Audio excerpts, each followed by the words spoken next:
पिता, तुम्हारे डैड तुम्हारे लिए बहुत फिक्रमंद है, एक बार बात कर लो उनसे। मैं भी तो परेशान हूँ।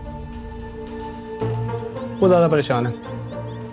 तुम्हें ना उनकी फिक्र करने की कोई ज़रूरत नहीं है। सही कहा, फिक्र तुम्हें करनी चाहिए।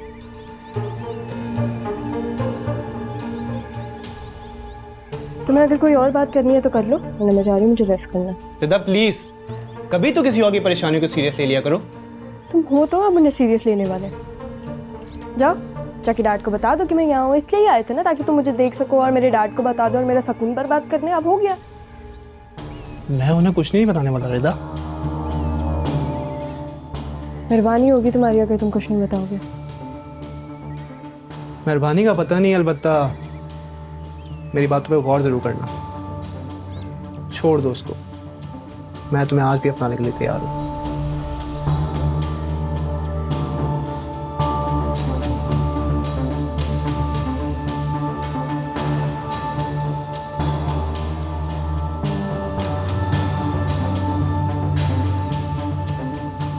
मैं फिर से आऊंगा, उसे समझाने की कोशिश करना। उसे समझाने का कोई फायदा नहीं है, तुम्हें पता है वो किसी की नहीं मानती। इस बार सुननी पड़ेगी, वरना इस बार उसके डैड कुछ कर बैठेंगे। और शायद मैं भी। कॉफी के लिए शुक्रिया।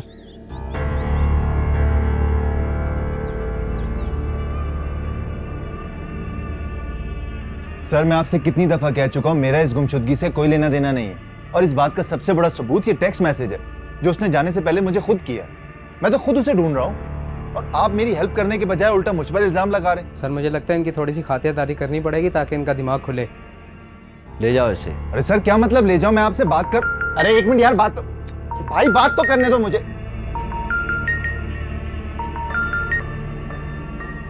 जी जावेर साहब, और जी फिक्र ही ना करें। और सर ऐसा खींच के रखा है ना, आपका काम हो जाएगा। बिल्कुल ठीक कर रहे हैं आप। उसकी और छितरौल करें और जितनी दफाएं और लग सकती हैं ना उस पर वो लगा दें। बाकी सब मैं हैंडल कर लूंगा। इस तरह तो मामला बनने के बजाय और बिगड़ता ही चला जा रहा है। क्या? Come again?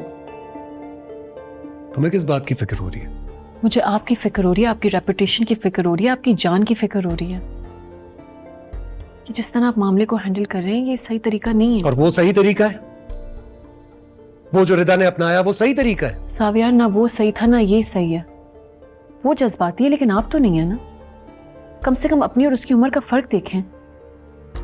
वो बेटी है आपकी, वो भी जिद्दी और ना समझ। हाँ, वो मेरी बेटी है, तुम बिल्कुल ठीक कह रही हो। लेकिन वो ना समझ नहीं है। वो ये सब कुछ जानबूझकर कर रही है मुझे तकलीफ पहुंचाने के लिए। अपने बाप को भी कोई तकलीफ पहुंचाता है भला? जिसने सारी जिंदगी लगाकर आपको पाला हो, अपनी आंखों का तारा बनाकर रखा हो। लेकिन मेरे दर्द और दुख को तुम समझ ही नहीं सकती हो। अगर तुम समझती होती तो ये सवाल ना करती, मुझे ये सब कुछ करने के लिए ना कहती, क्योंकि मेरे बस में तो और कुछ नहीं है। देखिए, मेरी बात सुने। मैं आपसे बस इतना कह रही हूं कि आप थोड़ी सी अकल से और पेशेंस से काम लें। क्या कहना क्या चाह रही हो तुम? मैं रिदा की बात मान लूं, उसकी जिद के आगे अपने घुटने टेक दूं, उसकी बात मान लूं, उस घटिया इंसान को अपनी बेटी का शौहर कबूल कर लूं? नहीं, ऐसा नहीं हो सकता। ये बहुत मुश्किल है मेरे लिए। मैं आपको बस इतना कह रही हूँ कि आप अंकल से बात करें, उनसे कहें कि वो अपनी बेटी को समझाएं, उससे बात करें। वो अरे यार, ये सब कुछ इतना आसान नहीं है जितना तुम कह रही हो।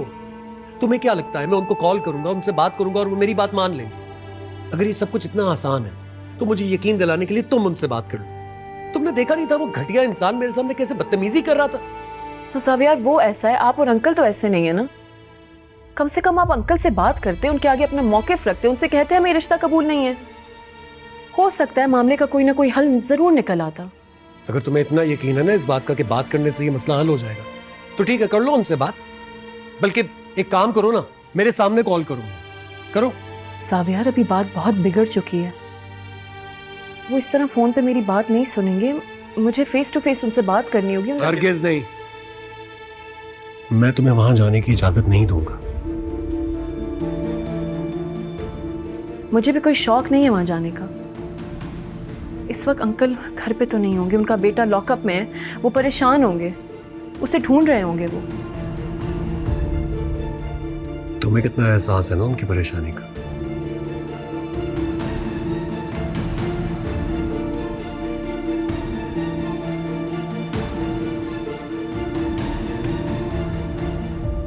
साहब यार, कम से कम मेरी नीयत पे तो शक ना करें। मुझे आपका एहसास है, आपकी ये परेशानी सिर्फ आपकी नहीं बल्कि मेरी है, हमारी है। मैं तो इस मुश्किल से निकलने का सोच रही हूँ बस। ये मुश्किलात तो जैसे अब मेरी जिंदगी का हिस्सा बन चुकी। एक मसला हल नहीं होता तो दूसरा शुरू हो जाता। देखिए आप घबराए नहीं, हम इस परेशानी से निकल जाएंगे किसी ना किसी तरीके से। छोड़ दो, खोखली तसल्लियां नहीं चाहिए मुझे तुमसे।